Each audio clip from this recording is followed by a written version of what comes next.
Welcome to the latest episode of the Known Pleasures podcast. Today we are stepping outside our usual format and getting together to discuss some of post-punk's biggest questions. Was Aztec Camera a band that wasn't fully developed? Did Marky Smith receive compensation after the fall? Did the band Television get adequate reception in the UK? Were the Thompson twins fraternal or identical? These are some of the questions we did not ask in this, our latest episode, Known Pleasures, the Big Questions. We welcome back Mark to the show, our returning champion, Patrick, and me, your master of ceremonies, Graham. We started this episode with Mark giving one of his questions to Patrick, as he was hugely underprepared. Can you guys each give me one of yours? I've got heaps. Yeah, I was just going to pick my best five, and you can have some of the others if you want. Sorry, here's one that I might not use. What would your all-star band be, including keyboards? Like, if you were to put together a band, who would you have? Basically, your five favorite musicians, I suppose, or that you think would work well together, or would provide an interesting. Yeah, like you might think this guy would work well. I don't know. I just thought that was a really good idea. Like it is a good one. I love the fact that Patrick is writing this down. Yeah. When you say the question, I want you to hold up the pad in front of you. Yeah. That's right. Yeah. Well, that was just something I thought of, and the lame sort of ones are like, who would be your ideal dinner guests? Things like that, Like yeah. Alive or dead? My problem is I don't really have questions. I've just got answers. Oh, as usual. Well, let's just do that then. And then we'll try and work backwards and go, how the fuck did you arrive at that? Yeah. Here are some of my answers. And yes, 42. Yeah, that's right. Yeah, that's right. Okay. This is the time of the nominees for the Rock and Roll Hall of Fame. They've Is it? It is. It's award season. And what exactly is that? Don't you feel it in the air? It's award season. And the Joy Division and New Order have been nominated for the Rock and Roll Hall of Fame, but they've been nominated together, which I think is unfair and mystifying, to tell the truth. They were two different bands. Why do you think they've been nominated together, Patrick? Well, thanks for asking. Oh, look, I can see why. I mean, the links are fairly obvious, but I do think it's a bit lazy. And I think if the Rock and Roll Hall of Fame was in Manchester rather than, I think it's in Cleveland, is it? Yeah, it's in Cleveland. That they would not be lumping them together. I think it's a slight, I don't say ignorance in American rock music, but yeah, the Rock and Roll Hall of Fame is not the world's most intellectual organization. I may have to edit this, but keep going. Yeah. And I think John Lydon had it kind of best when he talked about what an absolute joke the Rock and Roll Hall of Fame was, because it just went completely kind of counter to the idea of rock and roll as rebellion, to kind of institutionalize it in this way. So I'm not too fussed about whether bands I like are in the Hall of Fame or not.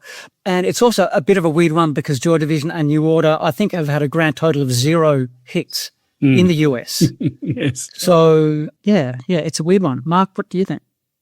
Well, I'm going to actually connect this to a question I had.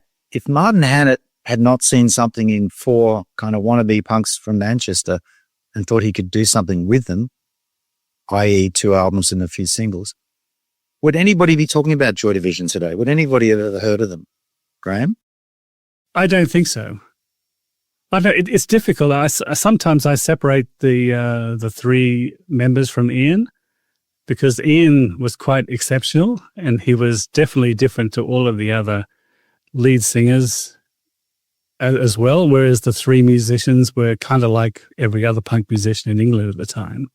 And it seems like Ian's lyrics and his voice, coupled with Martin's production, made them who they are. I think what you're saying is right. I don't think they would have been as big without Martin. Yeah, it is hard to separate Joy Division from the production sound, from the actual sound of Joy Division. I think they would still have been pretty big because the songs are really good songs. But it's hard to picture a song like She's Lost Control, for instance, without that Martin Hannett production. Whereas there are other songs like Love Will Tear Us Apart doesn't feel particularly production dependent to me. So I think they still would have had an impact, not least because Ian's lyrics are, pretty extraordinary. And the actual bass sound and the drumming and, Barney's guitar work and so on are all each exceptional in their own right. But, I wouldn't want to underplay anything that Martin Hannett did in relation to the band because he was just incredible. He was just fantastic. The reason I asked this question is those two bands are tied together, and what you get without Ian Curtis's New Order and without Martin Hannett, pretty much apart from the first album, get New Order. So I think people would be talking about them, but I don't think you'd be seeing millions of T-shirts and them being inducted into the Rock and Roll Hall of Fame. I think they'd just be an interesting kind of footnote of a time before music moved on. And I think, when we did the Joy Division episode, I said, Hookie has said, people talk about Martin Hannett's production, but we wrote the fucking songs. And that's absolutely true.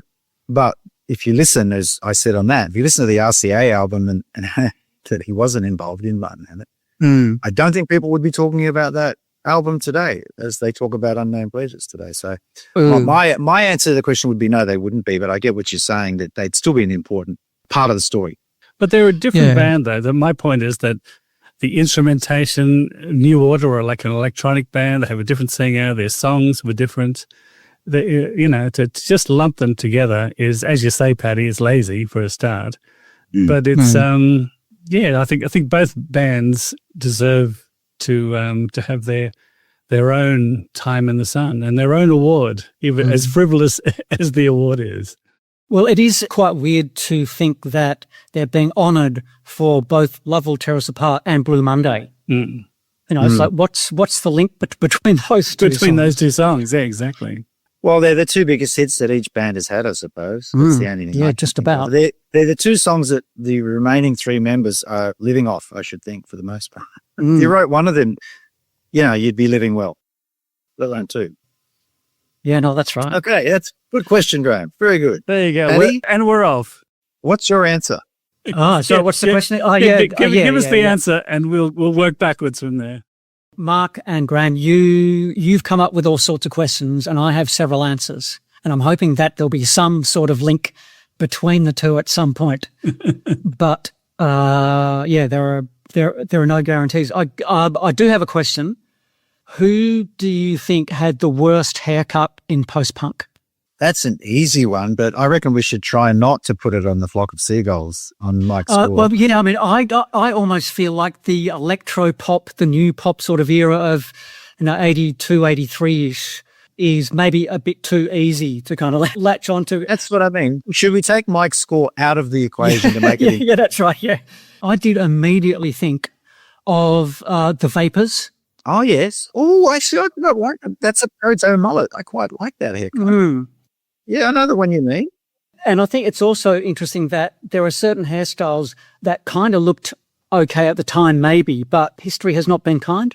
And I think particularly of Bono. I was going to throw him in there. In terms of some of his bad hairstyles, but, he has said, and I can't remember if I mentioned this in the U2 podcast we did, but Bono has said at one point that some people have bad hair days and he's had a bad hair life. And it's hard to argue with that. And I also would give an honourable mention to Adam Clayton on the cover of the October album in particular, when he was rocking a very weird sort of blonde perm. It was a perm, wasn't it? Yeah. Whereas Larry Mullen always had great hair from the drummer. Yeah. He's always had good hairs. What are you going to do? Yeah, that's right. And I'd also like to disqualify people with receding hairlines from that equation because it's not really fair. No, it's not their fault. To the other score, the other member of the Score family in Flock of Seagulls, for instance, with his fairly short hair, and Rick from the Jam, and I suppose The Edge as well.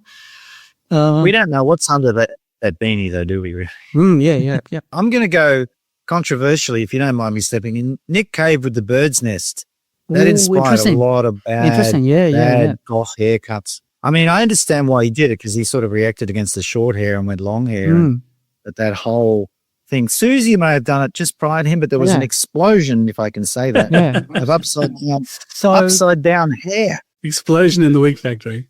So you don't think it stands up to this day? I don't mind it, but it just seemed to be everywhere all of a sudden. Everybody was backcombing their hair and sticking it up 3 feet in the air. Yeah. Maybe that was... Can I add my own spin on this, which is I really liked Robert Smith's hair when he was young. But here's my question to you. Should he still be rocking that look now? Well, I'm going to step in and say I reckon it's a nice wig and it's a disguise because he can go out now without the wig and lipstick. Nobody knows who he is. He can just go down to the shops, get a coffee. No one's bothering him. That's the Gene Simmons defense right there, I think. But that's genius if it is. If it's true, if that's what he's doing, it's absolutely brilliant because you wouldn't know what Robert Smith looks like. And I think that's the best way to be a rock star. I don't want to be bothered today, so I'm not that guy. Yeah. But yeah, he was another one. Him, Susie, and Nick Cave all kind of went crazy for the upside down hair. Graham, do you have any? I can't really think of anyone in particular. God, it was just the procession of mullets at the time. Which time specifically are you referring to? Well, I've spoken on our podcast before about my mullet theory as to how people's music gets worse the longer their mullet gets. And just the other night, I saw Ivor Davies. It must have been 1988, and he was being from Ice House. From Ice House, he was being introduced. The Australian band Ice House. He was being introduced actually on Countdown, the Australian music show. Oh yeah, I like that show. And he was being introduced by two members of the Suite, who in the late 80s were rocking pretty mean mullets themselves. Oh, okay, yeah. But they had good mullets before that, so they're okay. They're entitled. Yeah, that's right. They're excused. They were early adopters. They've got a mullet pass. But yeah, I think Ivor Davies in the late 80s period, around the time of Man of Colours, I think, was a pretty horrendous haircut. And I think he was neck and neck with Bono for that around that time. They were both doing the really long, curly mullet. They weren't the only ones, to be fair to them. Good question, Paddy. Yeah, good question. Very good question. I've got one that's a bit out of left field, but not really. You're trapped backstage with John Lydon and Keith Levine after Pill's infamous 1981 New York Ritz riot show where they played behind a screen and the audience went berserk, tearing the place to pieces. They're holed up backstage, apparently doing lines of coke. Who do you call to break you out of this situation?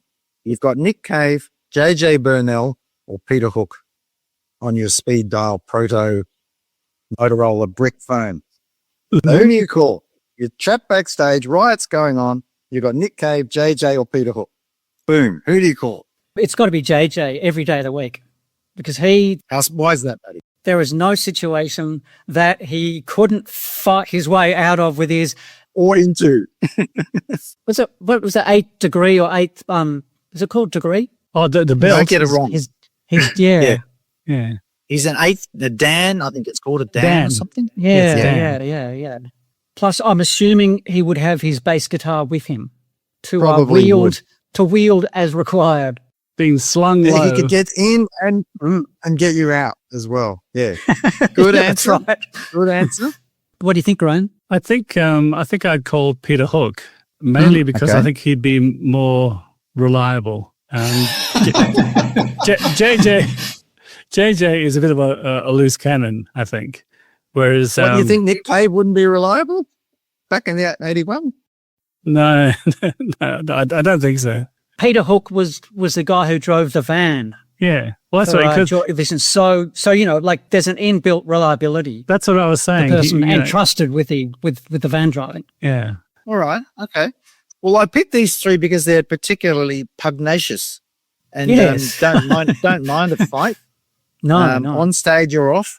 I'm going to go with Paddy and think JJ has got to be the man for this particular gig because he is that black belt in karate. He's got the triumph. He'll ride up on that motorbike, step off, wade through the rioting crowd, grab you, probably have a quick line while he's there, and then out of the gig to safety. So I reckon I'm going to go with JJ as well. I hadn't considered the escape vehicle, but you've got to get away, right? and Hooky with his extremely cumbersome van or whatever it is not going to be much use compared to JJ on his Harley. That's right. That's right. And I guess Nick would be a good fighter if he wasn't on the knob. You know, he may not be able to come to your rescue at that point. So in 81. No, that's right. Yeah. If I was with Pill, the only thing I would have said to them, taken the opportunity to say, did you guys get paid up front? Because I think that's right. I think they did. I reckon the organizer of that Ritz show would have been furious. I think everybody was pretty unhappy with it, yeah. But, you know, it's gone down in history. In an episode of the TV show South Park in 1998, Robert Smith was a guest and he managed to help save South Park from a giant mechanized Barbara Streisand. And based so on hang the on, truth, baby, is South Park some sort of documentary? it's an animated television show. And at the end of the episode, Kyle, I think it is, as Robert is disappearing into the sunset, he says, Disintegration is the best album ever. And my question to the team is Disintegration the best album ever? 100% resoundingly no. It's not even the best Cure album. In fact, it may be one of the worst Cure albums. I'm not a fan of Disintegration at all. In fact, I'd rank it below Pornography, which I hate. So, yeah, that's my answer. And I think it's for anybody that's listened to this podcast before, I think they probably know my position on it. The first three Cure albums are the best Cure albums and may well be the best albums in history. But yeah, it's Disintegration. What was even on that album? Was it Let's Go to Bed or some nonsense? No. But 1989, it was Pictures of You was one. The Lullaby, which was the Spider-Man is having you for dinner tonight one. Oh, yes, I know that one. And Love Song. Love Song, yeah. I Will Always Love You, I think. No, I don't like that one. Fascination Street was another song on it. The album is consistently, almost unanimously voted best Cure album ever in any kind of online poll that you'll see. Is it the biggest selling Cure album? I don't think so, no. No, I think Wish from 2 or 3 years later was a bigger hit, but Disintegration was the first big-ish hit they had in the US. It got to number 12. Right. That explains. And Love Song went to number 2. Yeah, that's right. So what an absolute tragedy that is. Graham, what are your thoughts? I quite like Love Song, but it's nowhere near, it's not Faith. To me, Faith is still their best album. Or 17 Seconds. Or Three Imaginary Boys. Three Imaginary Boys, yeah. But I think what we have to remember is that the South Park guys are, 10 years younger than us, maybe not that much. And American. And I think we're looking at just the differences in generations here. We were at different ages when these things came out. So I guess the first 3 Cure albums probably mean more to us than they do to their generation. Or, Mark, they could just be wrong. No, they're wrong. The frustrating thing from my point of view is that if you've actually lived through it, we were 14, 15, 16, 17 when the first Cure albums came out. I remember when Disintegration came out and I was like 24-ish. And I remember being mildly disappointed that it kind of sounded like a Cure kind of tribute act. Covers band. Yeah. It was. So the previous Cure album, Kiss Me, Kiss Me, Kiss Me, 1987, I thought had some fantastic songs and some really weird songs on it as well. Like Snake Pit and Like Cockatoos and yeah, just sort of, they were just doing whatever they wanted because it was a double album. And I think they kind of thought, or Robert thought, that he should get back on the straight and narrow and just, it feels like an AI Cure album.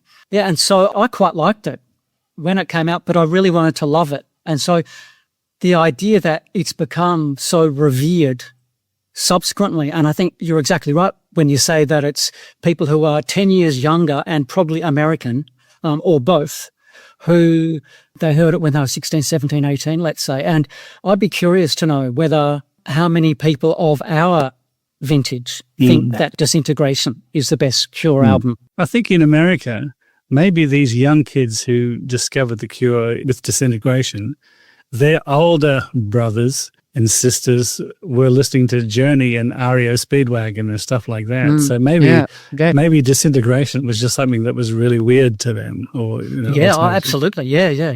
And maybe it was the first Cure album they ever heard. Yeah, I'm sure it was. But yeah, the excitement of the innovation of, well, I would say the first 4 Cure albums, including Pornographic, just completely unique and staggering to kind of hear them. And you were kind of wondering, where on earth did those albums come from? Yeah. Whereas Disintegration, you can tell where it comes from. And there's been a decade of post-punk where quite a few bands have started sounding like The Cure anyway. And so they're just sort of like back in the pack, you know, to a certain extent. And okay, so I think, Kyle, you're outvoted. Indeed. Yeah, I think so. I'm not listening to South Park, an animated television show, for advice about The Cure. No. This is one that Graham sort of suggested, which I thought was great. So I'm going to steal this and take credit for it if it sparks a good conversation. And if it doesn't, I'm going to say, Graham, that was a dud. That was a dud idea, Graham. Why did you suggest that? Is Simple Minds' New Gold Dream or Japan's Gentlemen Take Polaroids the post-punk generation's own Dark Side of the Moon? Paddy. How are you defining Dark Side of the Moon in that context? Well, kind of like Pot Smoker's Delight, one of those let me take you on a journey on headphones vibe. I mean, Dark Side of the Moon is completely unique, but it seemed to sum up a generation of 70s kids. Yeah. In so many ways. Like everybody when I was growing up talked about that album, and I, of course, didn't want to know about it and wasn't interested. Didn't hear it until about 10 years ago. And it is great. Yeah. But it was one of those albums that just like you had to have. It sort of evoked a time. And I'm just wondering whether, I know it's a long bow, but this is Graham's question. The New Gold Dream. Yeah, this is definitely Graham's question. Yeah, as I'm switching over to Graham. New Gold Dream or Gentlemen have that, I don't know, you can get lost in them. In the sonics, in the production, and definitely on the headphones. I never smoke pot, but I imagine it's a pot smoker's albums too. And I just wondered if we had a post-punk generation's Dark Side of the Moon, would those two albums be contenders or potentially something else? That's the question. Seeing as you asked the question, Graham, you probably got an answer for it. You've just neatly sidestepped answering that, Paddy, by the way. Oh, no, yep. No. You go. I'll thread you after this, Patrick. But I just like to remove the drugs aspect from it because I think it's unfair to compare these albums. Because if you went to someone who was in their 20s in the 70s and said, "Oh, this is our generation's Dark Side of the Moon," and they got stoned and listened to New Gold Dream, they wouldn't think the same because. There was a lot of drugs that went into Dark Side of the Moon. The listeners were on drugs. With the post-punk era, not so much. It was just, we were just astounded at this music we were listening to. Did you know any of our friends in those days, Graham? I knew so. Well, I knew, and I'm not saying the drugs went around. There was a lot of them, but possibly smoking. But it wasn't. I just think it's unfair to compare it in that lens, in that frame of mind. So I think that New Gold Dream in particular, although I spoke to you recently, Mark, and I thought that Gentlemen Take Polaroids might also be a contender, but I think that they are our generation's Dark Side of the Moon because we used to listen to these albums, and I don't know about you guys, but I used to wonder how the hell they did it, how they created those sounds, how they created this mood. And I, to this day, haven't heard Dark Side of the Moon, but I've heard bits of it. And, and I guess I just get tired of old hippies talking about how great Dark Side of the Moon was. And I think our generation, we have our own versions. And I would like to throw my weight behind New Gold Dream. Well, I think there's a real kind of specific soundscape thing that Pink Floyd were trying to do. That it was music to kind of drift away to, whereas the quite tight song structures of New Gold Dream and Gentlemen Take Polaroids don't lend themselves so much to that. But yeah, both of those albums, as in the Simple Minds album and the Japan album, do have kind of qualities where you're going, is that a guitar? Is that a synth? Is that and the drum production, the kind of the echoing drums and the kind of reverb and delays and all that are so unusual and so specific to those two albums, and they are such complete kind of works of art that I think it's a good comparison to make, really. And sonically, it feels like there are similarities between Dark Side of the Moon and New Gold Dream in particular, because there are those echoing instrumental sections of New Gold Dream which do have a bit of a Dark Side of the Moon kind of vibe to them. Yeah. I think I was just introducing the pop element to it because it was such a big thing for people to listen to those albums on headphones and kind of drift away. And I'm sure you could do the same to those two because they are sonically so rich and deep, and there's so much to hear and listen to, and maybe have your consciousness altered by, like a sound that comes out of left field, and you only might hear it once. You might only be featured once in the song, and you go, wow. And they really are both mind-blowing albums and stand alone. I think it's a fair comparison, Brad, on any feel. I'm glad I asked that question. Yeah, well, there you go. Now you can do that online. Yeah, good question, Mark. Thank you. I refined it. I made it work. Graham, this is the challenge. Yeah, it was, as I recall, it was pretty half-baked in its original form. Boom. Ready for this one? I'm ready. Strap yourselves in. After the demise of the Jam, should Paul Weller have given Bruce and Rick the opportunity of replacing them to keep their careers going? Which is what wound up happening anyway many years later. So basically, did Paul Weller have an obligation or to allow these guys to keep going with a different lead singer? And would the fans have allowed it, maybe? But I don't understand that he didn't allow them that. But do you mean that they couldn't have continued as the Jam? Yeah. That should have been an option. Well, I suppose I'll go first on this. I suppose he wrote the songs, did he not, for the most part? He sang the songs, and he was the face of the band.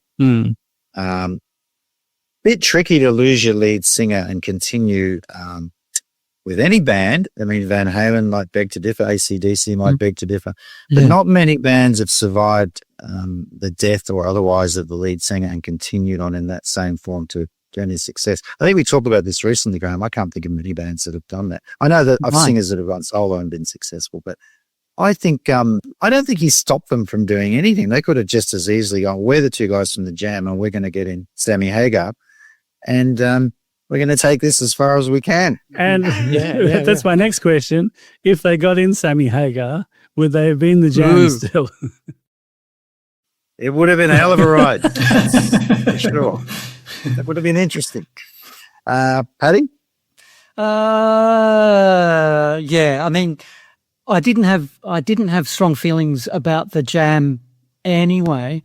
I would have liked to have seen them continue with a new singer though. That would have been quite something. John Lydon, for instance, could have been entertaining, or Mitch Ure. He's always available. He was always around. Mitch is up for anything.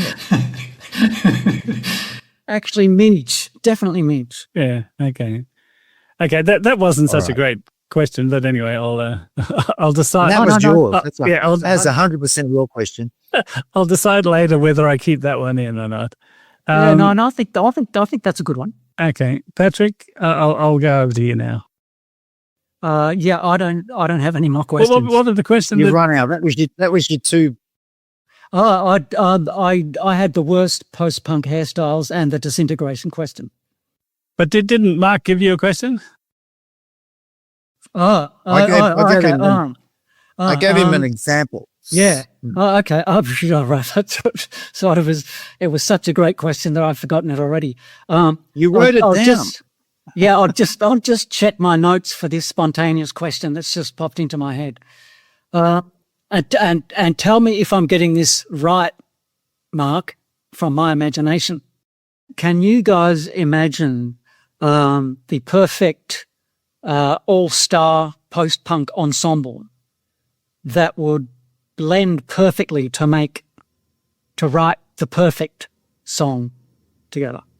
This is a good question, Patrick, that I've given you. Thank you. I like your delivery.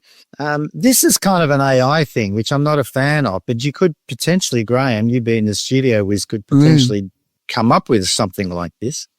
But yeah, I guess the question is name your 5 favorite players, including keyboards and vocals. Let's leave marimbas out of this. And whether they would gel together is a whole other question, but it's kind of that's a fantasy football question. What's your favorite lineup? Yeah. I'm going to give you guys time to think about it while I step into the breach. Yeah. I'm going to put Derek Forbes on bass, and that's a really, really difficult position to play. Bass, it's a tough one. There are so many fantastic bass players. There's a good 6 to 8 players that could be in there. Hooky, JJ, so many players. Mick Kahn. But I'm going to go with Derek because I just think his bass lines, Derek from Simple Minds, his bass lines are so unique, and he plays them like a guitarist, which he was originally rather than a bass player. So he doesn't just play the root note and move around. He's playing rhythms. He's playing melodies. He's doing things that you just go, where did that come from? It's particularly on their amazing period of Sons in Fascination. Either side of that album as well. They're just incredible bass lines. Almost every song is driven by this jaw-dropping bass line. So I'm going to give the gig to Derek. On vocals, I'm going to be probably a little predictable.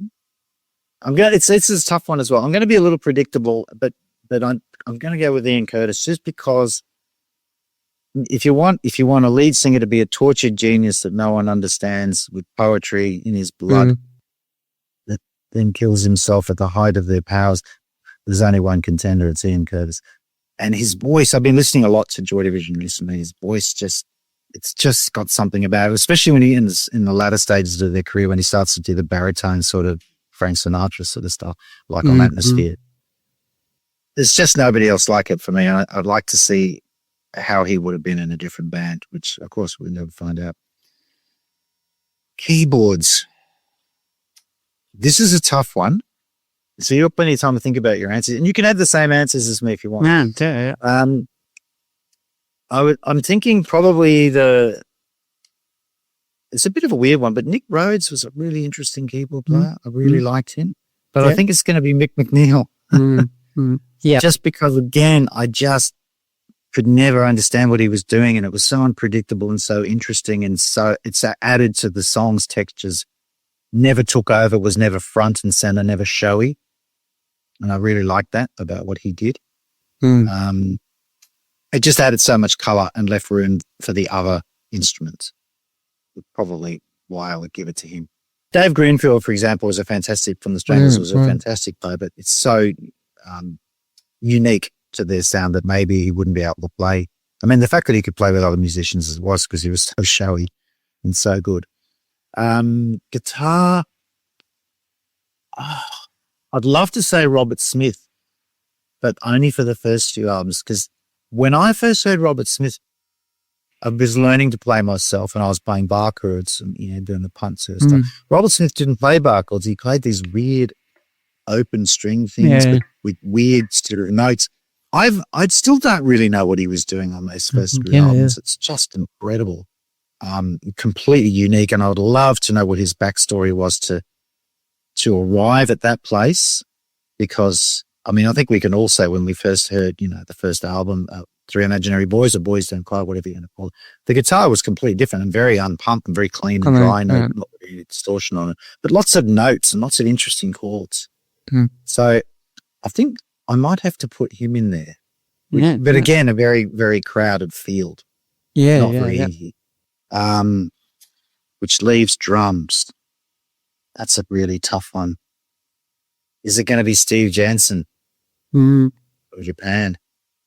Unbelievably funky for a kind of post-punk band. Like, he could swing like anything, but he seemed to really hit those drums hard and could do the percussion thing. Again, this is a crowded field. There's quite a few contenders in there. But, I think I'm going to go with Steve Jansen. So my lineup is Ian Curtis on vocals. who did I say on bass now? I've forgotten. Derek Forbes from Simple Minds on bass. Steve Jansen from Japan on drums. Mick McNeil from Simple Minds on keyboards. And Robert Smith of The Cure, but only for the first 3 albums. That's my all-star AI lineup. Yeah. Right. Okay, I'll get on it. You'd go and see them if they were playing down the corner when they're at the pub on the corner, wouldn't you? Yeah.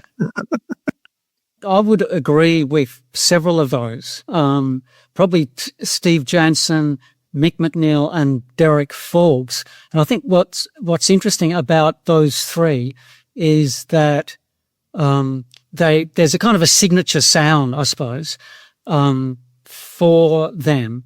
But if you listen to the earlier albums of Simple Minds and Japan, those guys could play all sorts of different stuff. So Steve Jansen could really rock, in a kind of a 4/4, kind of way if he needed to.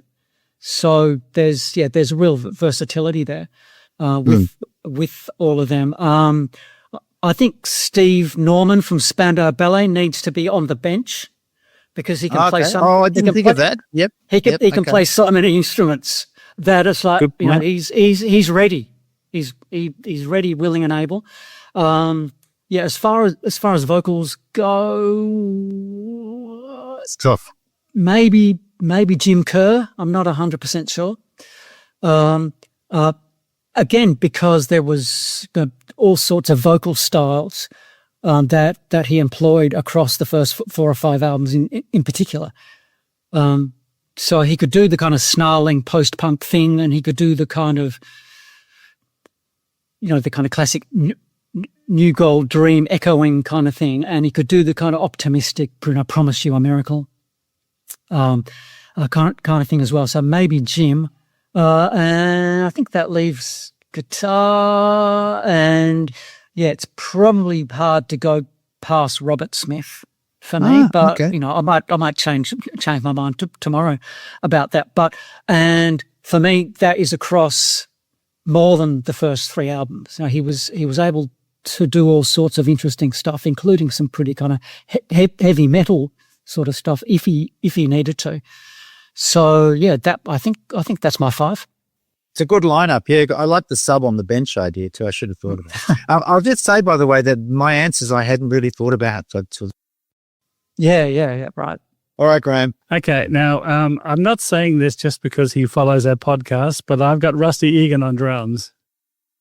Oh, You totally are saying it. Just He was a powerhouse in the Skids. He was a powerhouse. Let's face it, he was really good.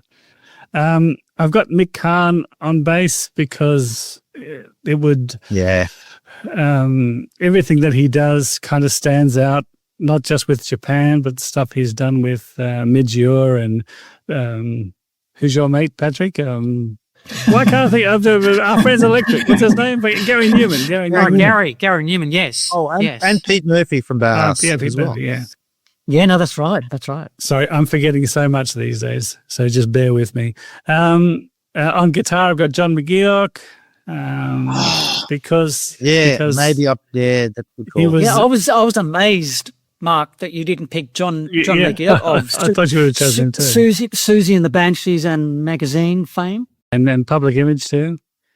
He's one from out of left field. I've got Howard Jones on keyboards. Mainly because technically he was really good. Whereas Richard Barbieri, as much as I love him, I bet you if you asked Richard to play some blues or something, he couldn't do it. Whereas Howard Jones, which you wouldn't be doing. No, I wouldn't be doing it. But it's important to have that sort of technicality there for me anyway. And I've got Ian McCulloch on vocals. Oh, okay. I was hoping you were going to say Ian Curtis, seeing as you had Howard Jones on keyboards. That's a match made in heaven. That's right. Very good.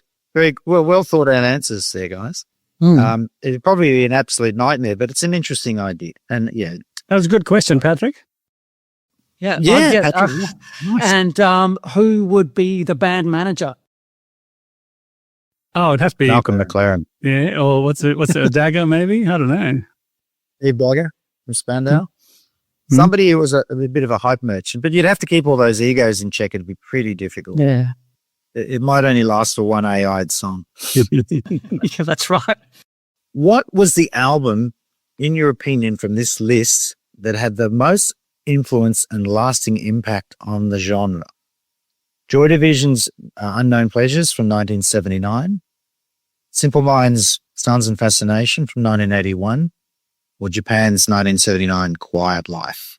And if you don't agree with any of those, would you have another suggestion? The idea is that that sort of staked a claim and said, this is where things can go, where things will go. That's what I'm looking for, an album that made that. And subsequently people refer back to, and you can go, oh yeah, I can see that's where things changed. Paddy? I've forgotten the name of All right, I'm I've giving it to you forgotten again. the name of the first one. Unknown Pleasures, Suns and Fascination, and Quiet Life. And I've chosen those albums deliberately for the point that they represent in the band's evolution as well. Yeah, I can see how Quiet Life had made a big impression on Duran Duran, for instance. And Sons of Fascination, I don't really hear that had a big influence because it was such an unusual album. And even Simple Minds didn't try to replicate Sons of Fascination after they did it the first time. So probably Unknown Pleasures. I don't know how much of an influence it was, because I'm not picturing that there were lots of bands who subsequently sounded exactly like Joy Division. Although there was a band called The Wake who were on Factory, and I think they had a little bit of the Joy Division kind of vibe to them. Probably Unknown Pleasures. Yeah, I'd have to agree. Unknown Pleasures, I think, by far. When you look at the editors and Interpol and all these people today. Oh, the most recent post-punk revival's most definite. Yeah.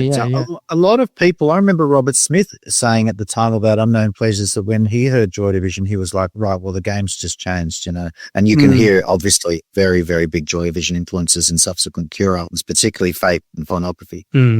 But I would probably agree over the course of the, whatever it is, 40 or 50 years, Unknown Pleasures has had the longest tail, if you like. Yeah. I think we can agree with that. Okay. All right. Thank you. Thank you for your time. Certainly these days, if you think of, there will be bands who sound like Joy Division till the end of time.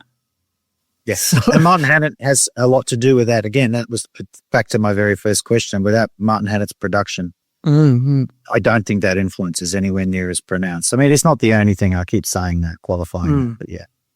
No, Okay. and I would probably include a band like The Cure as well, like an album like, let's say, Faith, as being massively influential in a way that maybe not a lot of post-punk albums have been.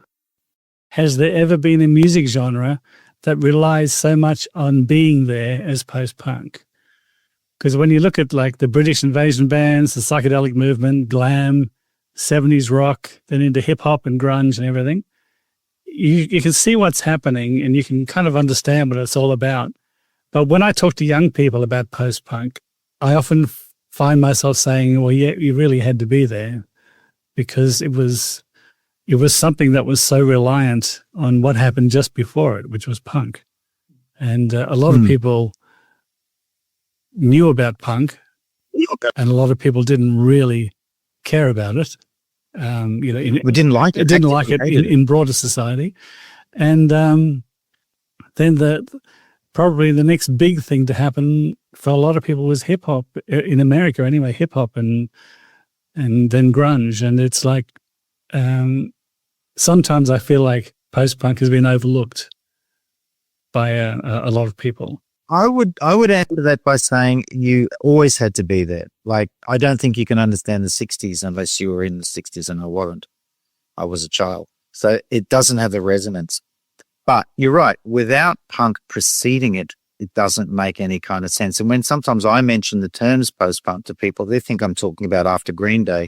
It's quite bad. It's like, no, no, you don't understand. Well, or they think you're talking about punk. And I think one of my other questions was, is post-punk the most important musical era ever?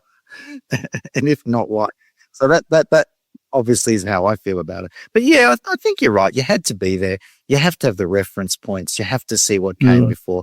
But I would say that post-punk's importance is understated, but it is more recognized now than ever before, because all of these bands that still have a long life, like The Cure and Depeche Mode and others that came out of it, are still going. And people talk about punk, you know, all these sort of reverential terms, which they didn't at the time. I remember people just thought it was a fad. It was a fashion. And whatever, and after it was just going to be another fashion. And post-punk is unique because it's more important than what actually caused it, which makes it interesting in itself. But yeah, I think you're right. The original question is you did have to be there, but I think that's actually true of any era of music. Okay.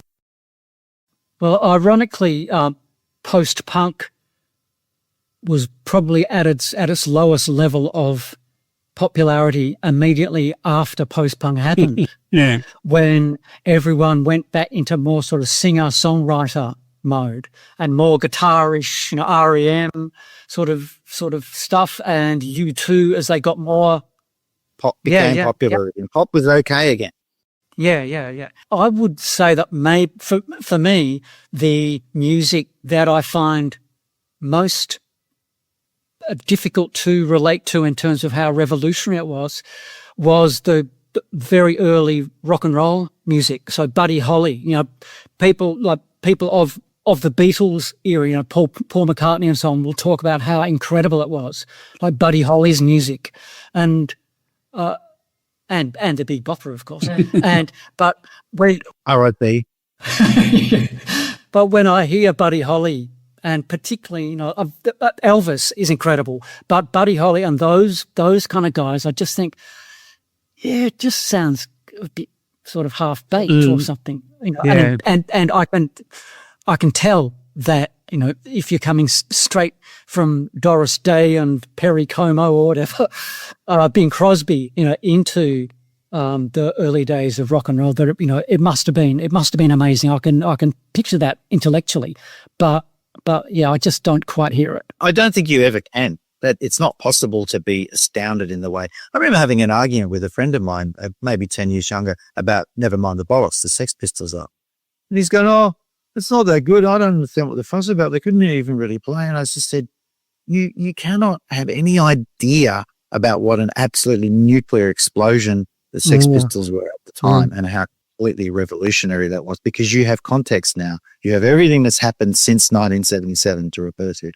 When we heard that album, we had no reference points that we knew of as young people, and it was so at odds with everything else that had just happened. So that's, you know, that's just normal, I think. And like you say, Paddy, like if we were like Paul McCartney and he was 15 and heard what he heard, it would probably be just as revolutionary as what this is to us. But yeah, it's a good question.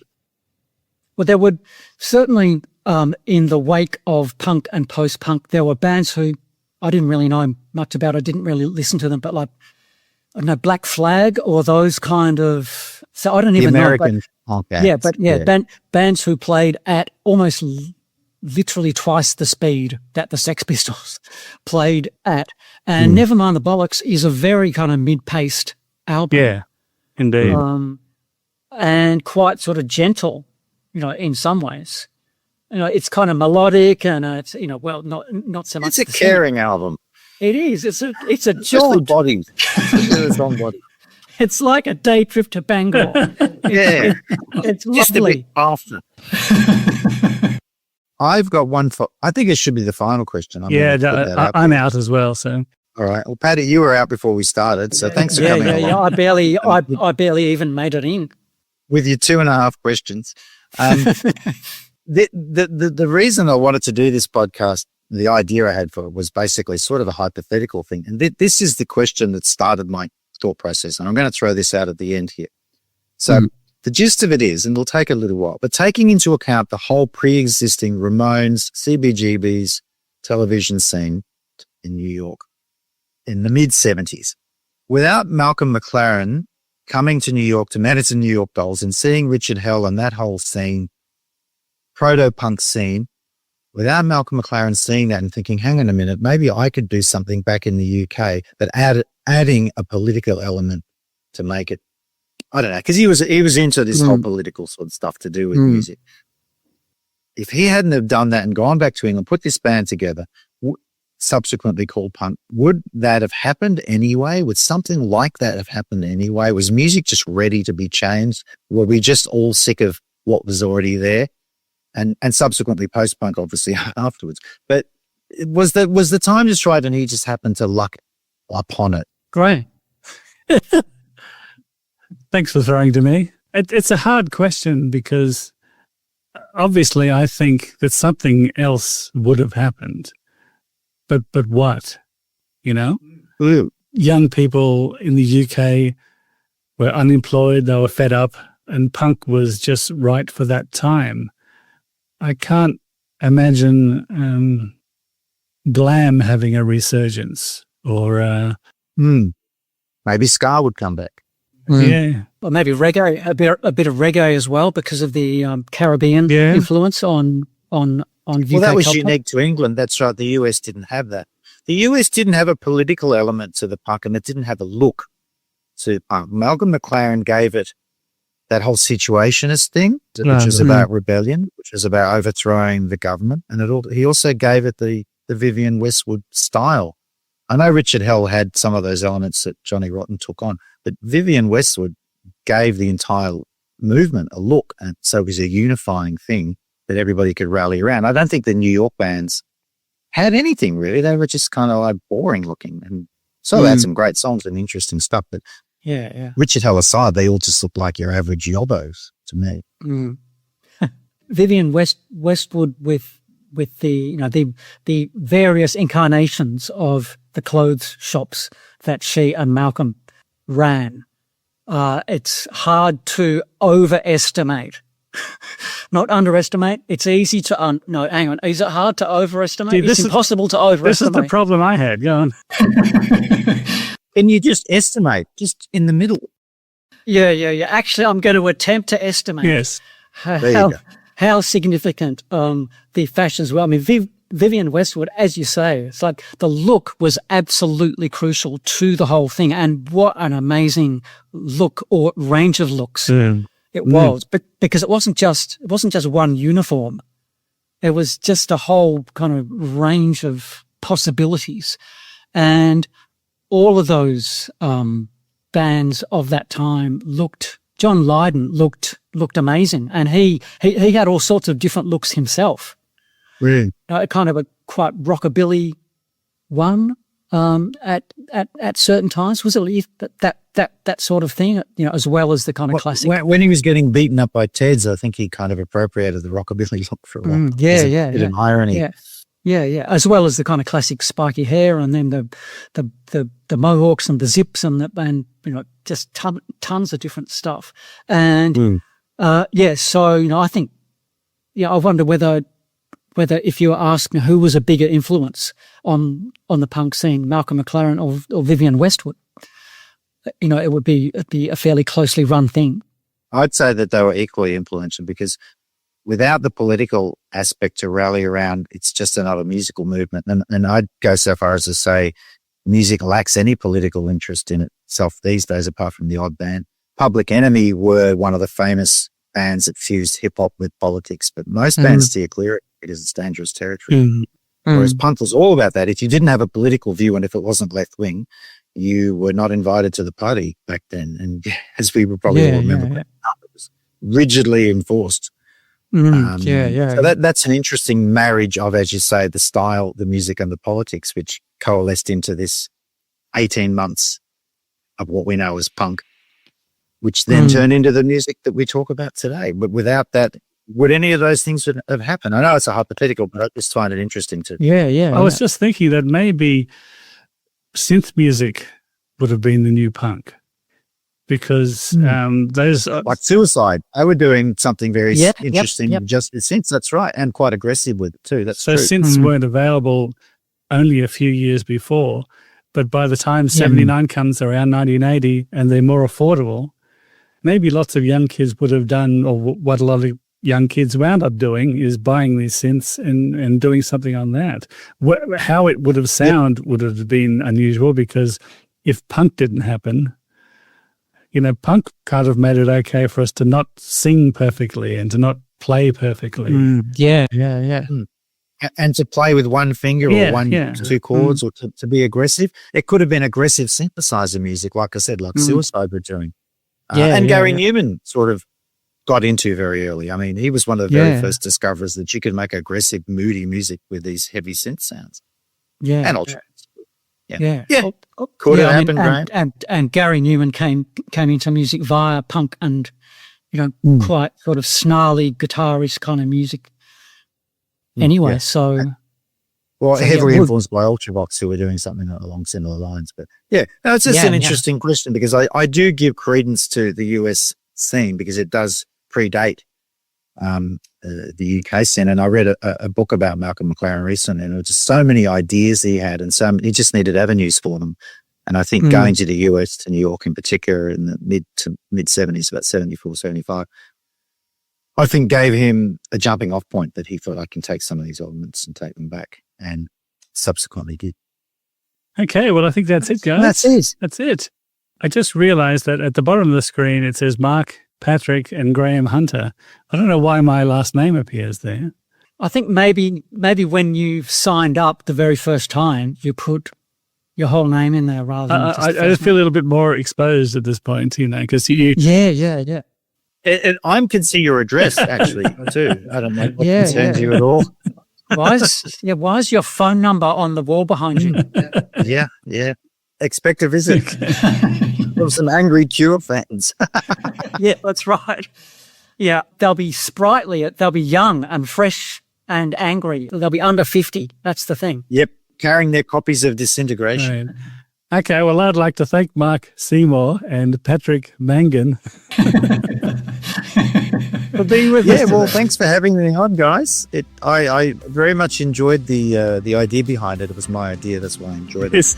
It was just lots of fun. As I said, just to actually sit around and go, what would I ask these guys if I could ask anything? Let's see if they can think on their feet and react and what they come up with. Okay, and it was really good fun. I really enjoyed it. So there you go. The big questions, Graham. The big questions have been answered.